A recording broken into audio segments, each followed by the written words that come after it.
आजच्या सभेला उपस्थित असणारे दिलीपराव वळसे पाटील साहेब, आपल्या सगळ्यांचे सहकारी डॉक्टर अमोल कोल्हे, दिलीपराव ढमढरे, प्रदीप गारटकर, जालिंदर कामटे, सत्यशील शेरकर, अशोकराव घोलप, सर्व उपस्थित अतुल बेनके, विष्णू हिंगे, देवदत्त निकम, पांडुरंग पवार, सर्वच माझ्या काँग्रेस पक्षाचे, राष्ट्रवादी काँग्रेस पक्षाचे आणि जुन्नरच्या परिसरातून आलेले सर्व बंधू भगिनी, पत्रकार मित्र आणि तरुण मित्रांनो, लवकरच लोकसभेच्या निवडणुकीचा कार्यक्रम जाहीर होईल. साधारण 8-9 तारखेला आचारसंहिता जाहीर होईल अशा प्रकारचं बोललं जात आहे आणि सगळीकडं निवडणुकीचं वारं वाहत आहे. अशा वेळेस मतदार म्हणून, एक भारतीय नागरिक म्हणून आपण प्रत्येकाने विचार केला पाहिजे की गेल्या 5 वर्षामध्ये जे सरकार केंद्रामध्ये आलं, त्या सरकारने खरोखरीच सर्वसामान्य माणसाला न्याय देण्याचा प्रयत्न केलाय का? जो शब्द दिलेला होता तो शब्द आताच्या राज्यकर्त्यांनी पाळलाय का? आणि ह्याच्यावर विचार केल्यानंतर आपल्या लक्षामध्ये येईल.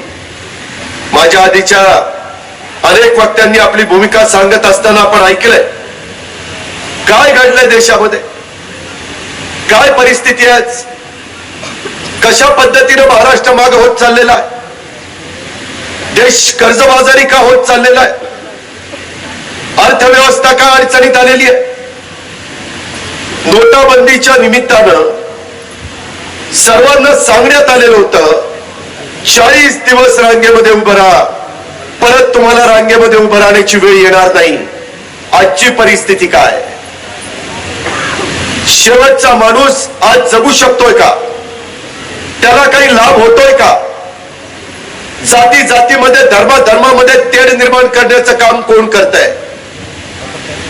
देशाला स्वातंत्र्य मिळाल्यापासून अनेक युद्ध आपण पाहिली, परंतु युद्धाचं राजकारण केलेलं कधी पाठीमागच्या कुठल्या पंतप्रधानांच्या कारकिर्दीमध्ये आपण पाहिलंय का? आजच तसं का घडायला लागलेलं आहे? सातत्याने शेजारचं राष्ट्र कुरबुरी का करायला लागलेलं आहे? तुम्हीच सांगत होता की एक पाकिस्तानने आपला जवान मारला तर 5 पाकिस्तानचे जवान आपण मारू. आज ती परिस्थिती आहे का? सातत्याने बॉर्डरवर गोळीबार होतोय. आज देशातले सगळे नेते एकत्र आलेत. राहुल गांधी, पवार साहेब, चंद्रबाबू नायडू, ममता बॅनर्जी, अरविंद केजरीवाल, फारुख अब्दुल्ला, हे सगळे काय एकत्र आलेत? मायावती, अखिलेश यादव काय एकत्र आलेत? एकेकाळी यांचं एकमेकाशी जमत नव्हतं, परंतु देशाच्या भल्याकरता सीपीएम सहित, राजू शेट्टी सहित सगळे त्या ठिकाणी एकत्र आलेले. राजू शेट्टी स्वतः मला म्हणाले, अजित पवार पाठीमागच्या 5 वर्षापूर्वी शेतकऱ्यांना न्याय देण्याच्या करता मी त्यांना पाठिंबा दिला. भाजप शिवसेनेच्या पाठिंब्यावर मी निवडून आलो, परंतु दिलेला शब्द पाळण्याची दानत या देशाच्या कृषी मंत्र्यामध्ये देखील नाहीये आणि या देशाच्या पंतप्रधानामध्ये देखील नाहीये. हे स्वतः राजू शेट्टींनी मला सांगितलं आणि त्याच्यामुळे ही परिस्थिती निर्माण झालेली आहे. जुन्नरकरांनो, कालचा पेपर काढा. मी नाही सांगत, देशाचे एक महत्वाचे कॅबिनेट मंत्री नितीन गडकरी ते सांगतायत. माझ्या मनात काही कल्पना आहेत, परंतु त्या राबवण्याच्या करता सरकार मला मदत करत नाहीये. अरे जर हे सरकार त्यांच्या मंत्रिमंडळातल्या मंत्र्यांचंच ऐकत नसेल, त्यांनाच मदत करत नसेल, तर तुमच्या आमच्या सर्वसामान्य माणसाला काय न्याय मिळणार आहे याचा कुठेतरी विचार करा ना. अनेक प्रश्न आपल्या सगळ्यांच्या समोर आहेत. मगाशी त्याच्याबद्दलचा ओफो करण्यात आला. विमानतळाच्या विषयाच्या बद्दल दिलीपराव ढमणेरांनी उल्लेख केला, त्या काळामध्ये मी पालकमंत्री होतो. आम्हाला खेडला SEZ मध्ये विमानतळ करायचा होता.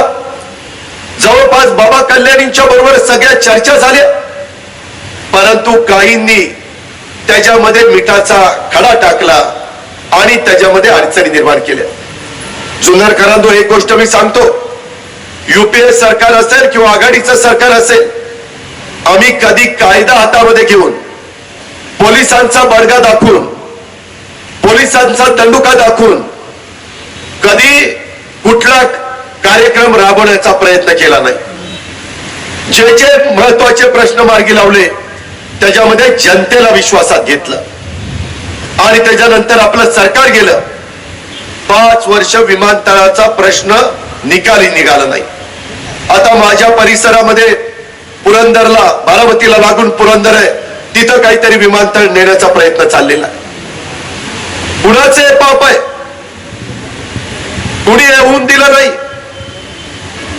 कदाचित जुन्नरवासियांना वाटत असेल आम्ही गोरगरीब माणसं कुठं विमानात जाणार आहोत, परंतु गोरगरीब माणसं विमानात जाणार नसतील तरी विमानाची व्यवस्था झाली तर आंतरराष्ट्रीय दर्जाचं विमानतळ झाल्यानंतर संपूर्ण जग त्या विमानतळाच्या माध्यमातून जवळ येतं.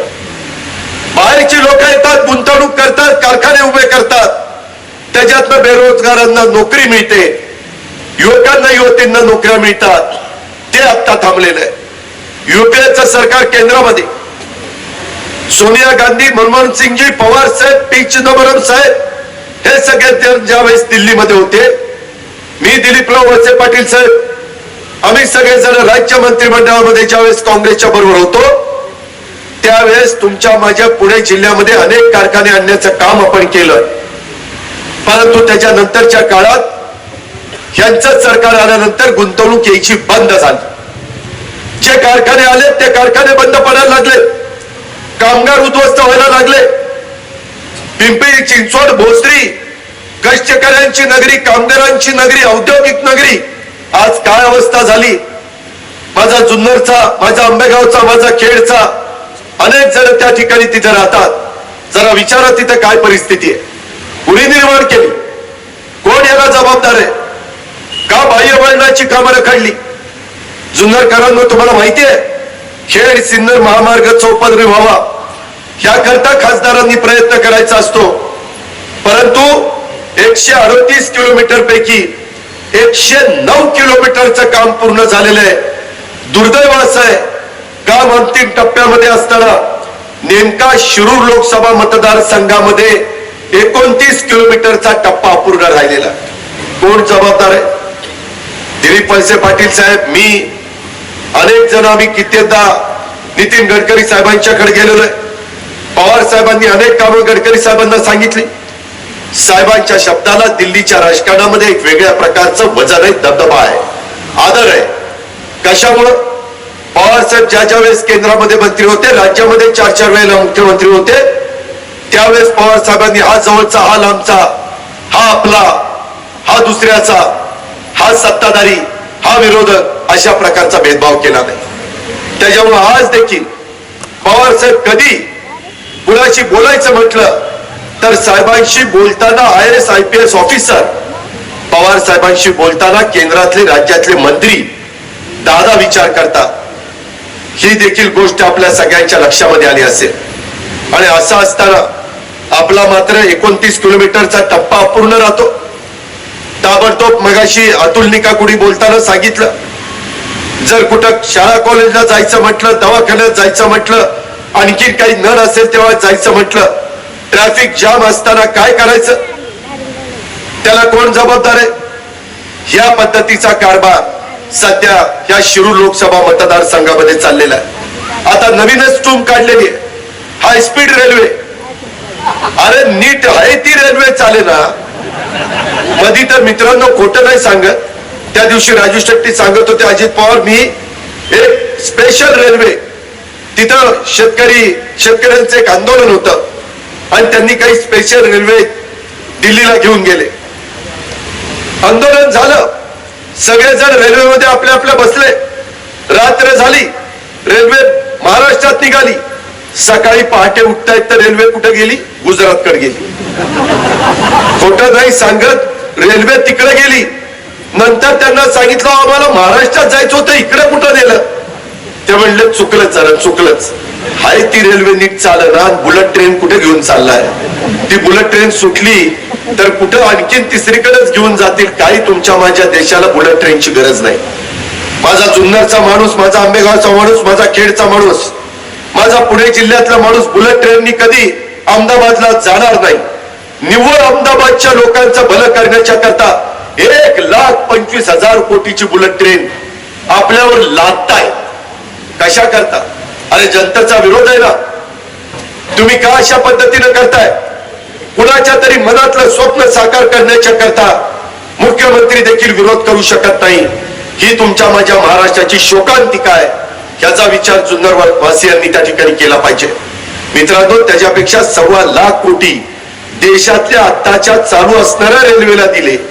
तिथं शौचालय बांधली, तिथं रेल स्टेशन चांगली केले, तिथं व्यवस्थितपणे सुधारणा केल्या, तर त्याच्यातून खूप मोठं चित्र बदले. परंतु पैसा कुठं खर्च करायचा, कोणत्या कामाला प्राधान्य द्यायचं, हेच नेमकं न समजणारी माणसं आज केंद्रामध्ये राज्यामध्ये आहे.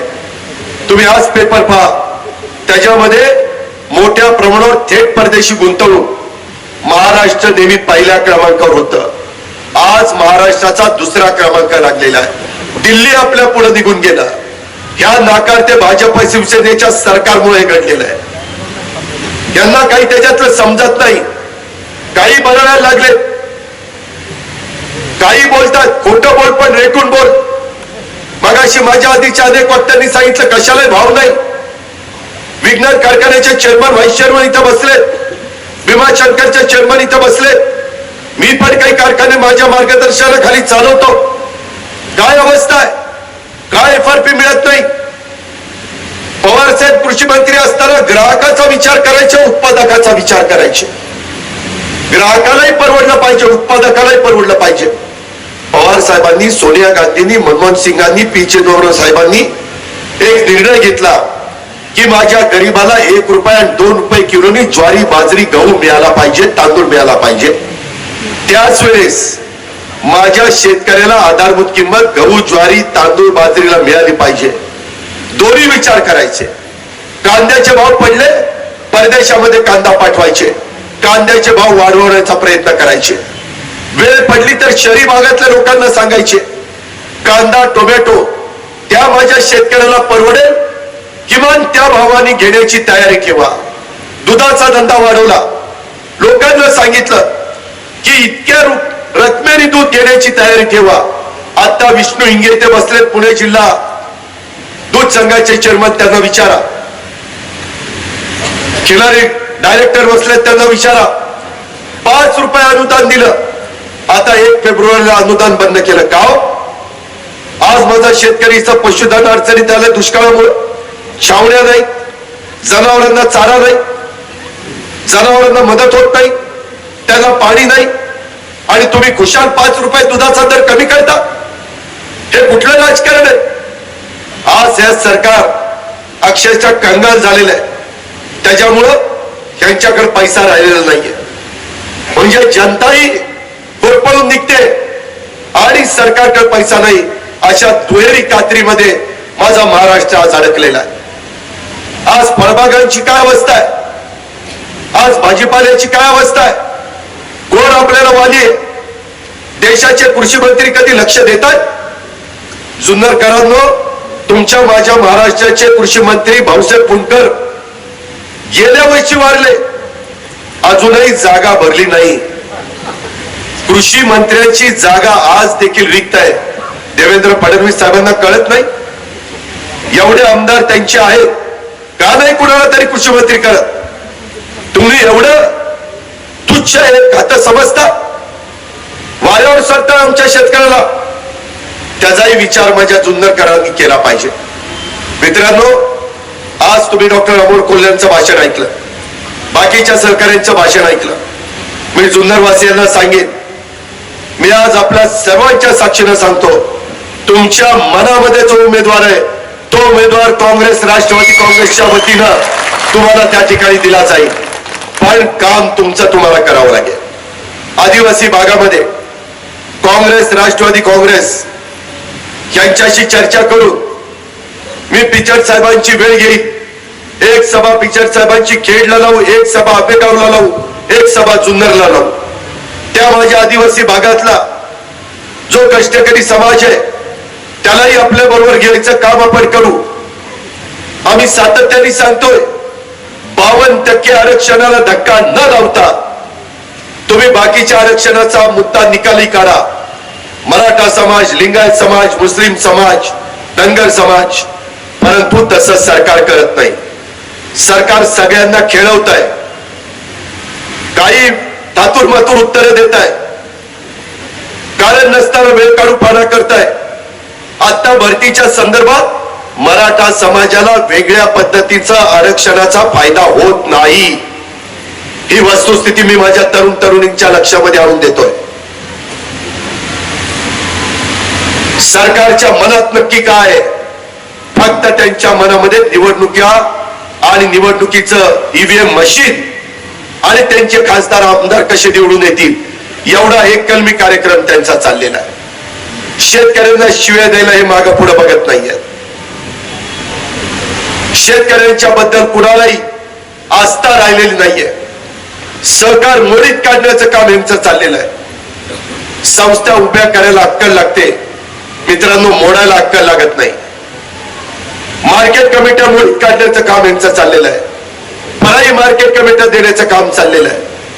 श्रीमंत श्रीमंत होत चाललेले. अडाणी अंबानीची प्रॉपर्टी देशाचे पंतप्रधान नरेंद्र मोदी व्हायच्या आधी किती होती आणि आता किती झाली ते पहा. गरीब गरीब होतोय, श्रीमंत श्रीमंत होतोय. राहुल गांधी उभ्या भारतात सांगतायत हे सुटबुटवाल्यांचं सरकार आहे, हे गोर गरिबांचं सरकार नाही, हे सर्वसामान्यांचं सरकार नाहीये. म्हणून काँग्रेस राष्ट्रवादी काँग्रेसच्या विचाराचे जास्तीत जास्त खासदार शाहू फुले आंबेडकरांच्या महाराष्ट्रातनं, युगपुरुष छत्रपती शिवाजी महाराजांच्या महाराष्ट्रातनं देशामध्ये पाठवण्याची गरज आहे. राहुल गांधींचे, पवार साहेबांचे हात बळकट करण्याच्या करता, आताच सरकार बदलण्याच्या करता राजस्थान, छत्तीसगड, त्या ठिकाणी असणार मध्य प्रदेश, तेलंगणा, मिझोराम सगळीकडं या सरकारला पाठीमागं धाडलेलं आहे, नाकारलेलं आहे. यांचं काही खरं नाही अशा पद्धतीची गोष्ट त्या राज्यकर्त्यांच्या लक्षामध्ये आलेली आहे, त्या जनतेच्या लक्षामध्ये आलेली आहे. आता वेळ आपली आहे. पाठीमागे 2004 ला काय झालं, 2009 ला काय झालं, 2014 ला काय झालं, झालं गेलं गंगेला मिळालं. किती काही उकरत बसलं तर त्याच्यातनं काही जास्त निघणार नाही. उद्याच्या काळामध्ये डॉक्टर अमोल कोल्हे यांना काँग्रेस, राष्ट्रवादी काँग्रेस आणि मित्र पक्षांच्या उमेदवारांच्या सभांच्या करता महाराष्ट्रामध्ये फिरावं लागणार. फिरायला तुमची परवानगी आहे का नाही? शेवटी एकटा शिरूर लोकसभा मतदारसंघातला खासदार निवडून जाऊन चालणार नाही. एकटा बारामतीचा किंवा एकटा पुणे शहरातला काँग्रेसचा खासदार निवडून जाऊन चालणार नाही. प्रत्येक जण तिथं निवडून गेलं पाहिजे. त्याकरता चांगले वक्तृत्व असणारे, लोकांच्या वर छाप पाडणारे, लोकांना वस्तुस्थिती लक्षामध्ये आणून देणारे, मग छगन भुजबळ असतील, धनंजय मुंडे असतील, अशोकराव चव्हाण असतील, राधाकृष्ण विखे पाटील साहेब असतील, अनेकांची नावं घेता येतील. या सगळ्यांना चांद्यापासून बांद्यापर्यंत महाराष्ट्रामध्ये फिरायचं आहे. महिलांना महिलांची जबाबदारी घ्यावी लागेल. महिलांनो, युपीएच्या काळामध्ये तुमचा गॅस सिलेंडर 350 ते 450 रुपयाला होता. आता तो 850 ते 900 रुपयाला आहे. हेच का आजचे दिन? महागाई कमी झाली का वाढली? गोरगरिबांचे दुकानदारी त्या नोटाबंदीमुळे अडचणीत आली का चांगली चालायला लागली? नरेंद्र मोदी साहेब सांगतायत की गाड्यावर चहा विकणारा किंवा भजी विकणारा हा देखील एक प्रकारचा रोजगार आहे. हे मी नाही सांगत, देशाचे पंतप्रधान सांगतायत. ही अवस्था आहे तुमची माझी. गोष्ट नुसत्या चालल्या, make in India, make in Maharashtra, digital India, स्वच्छ भारत अभियान, बेटी बचाओ बेटी पढाओ. अरे कशाची आहे? ह्याच्यातनं काय मिळालं? नुसतंच खोटं बोल, कशालाच भाव नाही. गाजरं दाखवण्याचं काम चाललंय, पण गाजरालाही भाव राहिलेला नाही. खोटं नाही सांगत. त्या गाजराला लाज वाटायला लागली की आता माझं काय होणार. ही अवस्था आहे. त्या अभिनंदन वर्धमाननी शौर्य कशा पद्धतीनं जवान त्या ठिकाणी दाखवू शकतात हे उभ्या जगाला दाखवलं. सगळ्या सैन्य दलाच्या बद्दल आपल्याला सगळ्यांना रास्त अभिमान आहे. त्यांच्या जीवावर आपण जुन्नरमध्ये चांगल्या पद्धतीने जगू शकतो, राहू शकतो, एकमेकाला भेटू शकतो. ते आपल्या देशाचं संरक्षण करताय. परंतु त्यांच्याकडे पण एकीकडे अमित शहा सांगतायत 250 अतिरेकी खलास केले. अमित शहा साहेब कधी बघायला गेला होता अतिरेकी किती खलास झाले? आपण पाहायला गेलो होतो पाकिस्तानमध्ये. त्याच्यामध्ये एअरफोर्सचे प्रमुख सांगतायत आम्ही आमचं काम केलंय, किती मेले आणि किती काय झालं ते आमचं काम नाहीये. हे एअरफोर्सचे प्रमुख सांगतायत. आणि अमित शहा सांगतायत 250 मेले अतिरेकी. हे सगळं राजकारण आहे. जुन्नरवासियांनो, माणूस एकदा फसत असतो, सारखा सारखा फसत नसतो.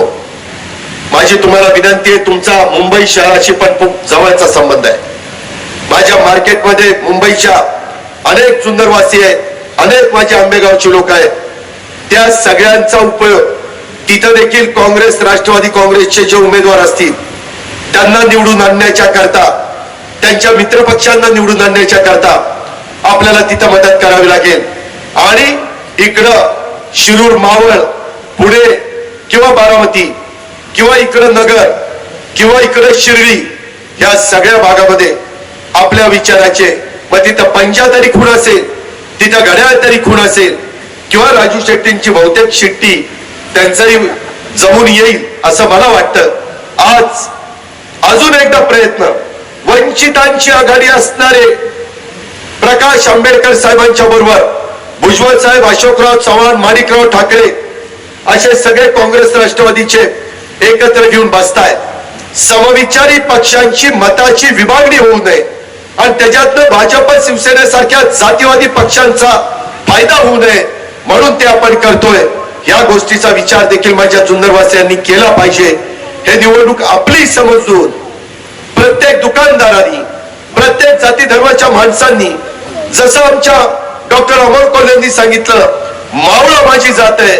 आपल्या देशामध्ये, आपल्या महाराष्ट्रामध्ये विशेषतः 2च जाती आहे, एक मावळ्याची जात आणि तुमची माझी शेतकऱ्याची जात. या 2 जातीपैकी वेगळ्या जाती आपल्याला माहिती नाही. आणि म्हणून या सगळ्या 18 पगड जातीला त्याच्यातनं बरोबर घेण्याचा प्रयत्न आपण करा. आता काही जण आता सांगतील अरे बाबा माझी शेवटची निवडणूक आहे, आता एवढ्या वेळेस मला सांभाळा, एवढ्या वेळेस मला मतदान करा.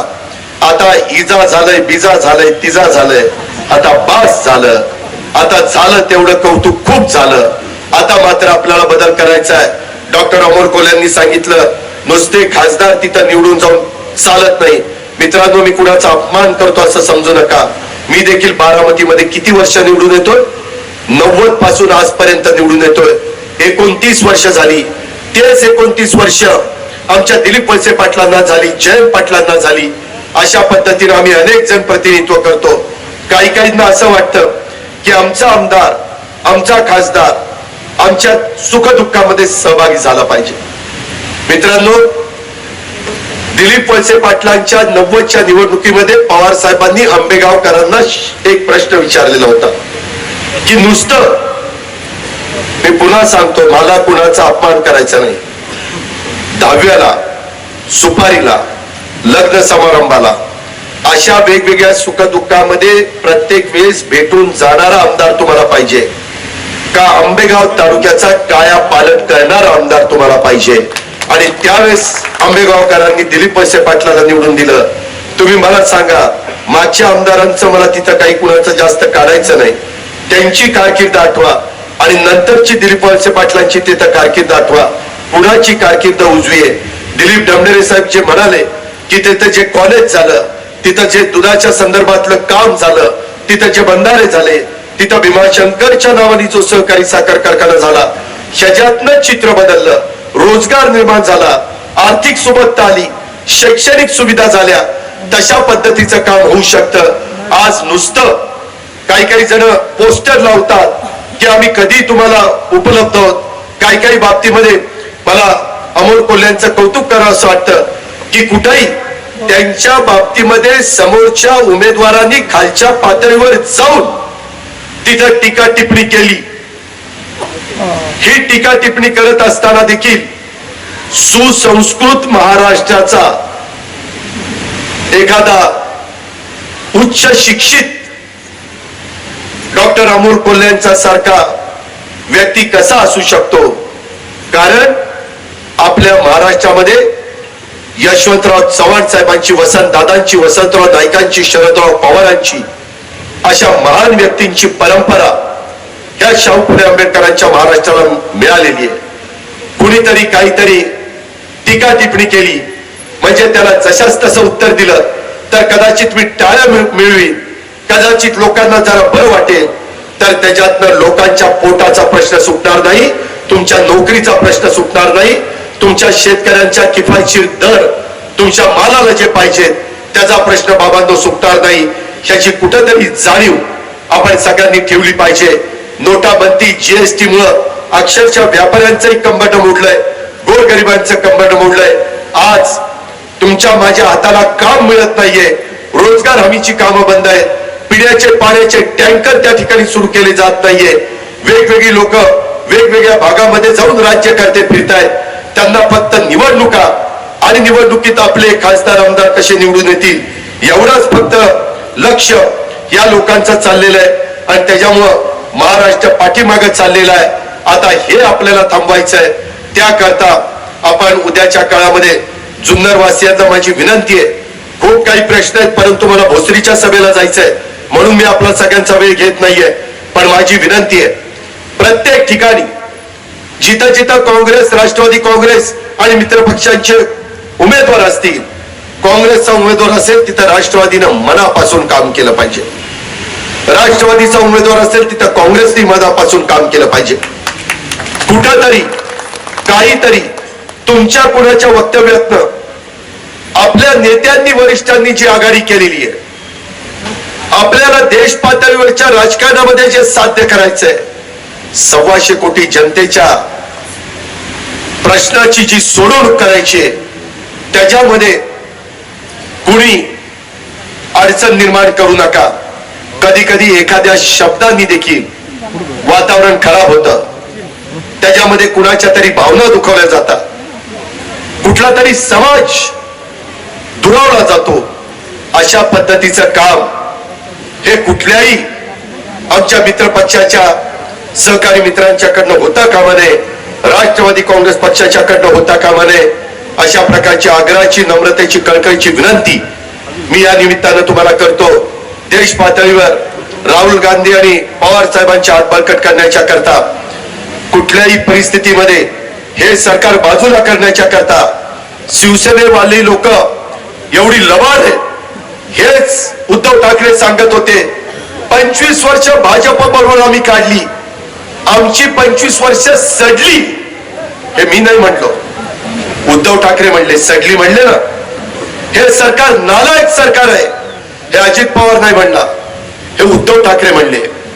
हे शेतकऱ्यांना मदत करत नाही, पीक विम्याला मदत करत नाही, दुष्काळ जाहीर करत नाही, सरसकट कर्जमाफी करत नाही, अशा अनेक प्रकारच्या वल्गना यांनी केल्या. पण कुठं माशी शिंकली मला माहिती नाही, कुठं या पट्ट्यांचं नाक दाबलं, तसं यांचं तोंड उघडलं आणि लगेच हिंदुत्वाच्या मुद्द्याच्या नावाखाली प्रभू रामचंद्राचं अयोध्येला मंदिर बांधायचंय. या निमित्तानं आता आपण एक आलो पाहिजे. 4.5 वर्ष यांनी एकमेकाला शिव्या दिल्या. शिवसेनेचं वृत्तपत्र सामना मुखपत्र सामना वाचून पहा काय पद्धतीनं अग्रलेख होते.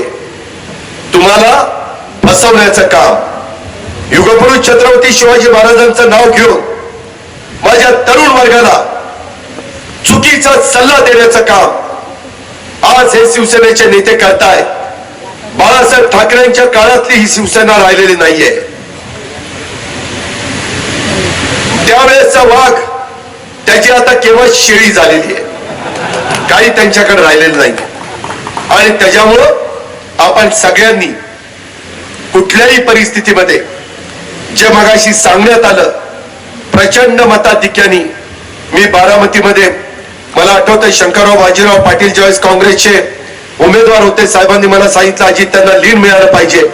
माझ्या इथं संभाजीराव काकडे उमेदवार असताना देखील स्थानिक त्या ठिकाणी उमेदवार होता. मी बारामतीतनं 35,000चं लीड त्यावेळी शंकरराव बाजीराव पाटलांना दिलं होतं. माझी सुरुवात होती. ही गोष्ट 1989 सालची बाबांनो. जर आपण मनामध्ये आणलं तर तशा पद्धतीनं घडू शकतं. पण मगाशी तुम्ही सगळ्यांनी मला वाटतं अतुल का कोणीतरी सांगितलं 50,000चं लीड देणार. अरे अतुल बेटा 50,000 काहीच नाही. आम्ही लोक लीड देतो बारामतीतनं 1-1 लाख मताचं लीड देतो. लाखाशिवाय आम्ही बोलत नाही. जर उद्याच्या काळामध्ये लोकसभेचा उमेदवार काँग्रेस राष्ट्रवादीचा तुमच्या मनातला असेल तर स्थानिक तालुका म्हणून 1 लाखाचं लीड मिळालं पाहिजे.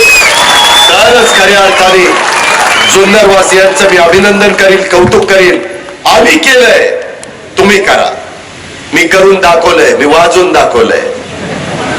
खणखणीत आपला रुपया आहे. 15 रुपये खणखणीत आहे. तशा पद्धतीनं जुन्नर वासियांना तुम्ही ठरवलं तर ते घडू शकतं. अरे मोजूनच घेणार आहे. असा तसा सोडणार नाही. अजित पवारांची गाठ आहे. मित्रांनो एवढंच सांगतो आणि पुन्हा एकदा प्रचंड संख्येने आपण सगळेजण उपस्थित राहिला. डॉक्टर अमोल कोल्हेंचं स्वागत केलं. त्याबद्दल काँग्रेस राष्ट्रवादी काँग्रेसच्या वतीनं आपल्याला सगळ्यांना धन्यवाद देतो.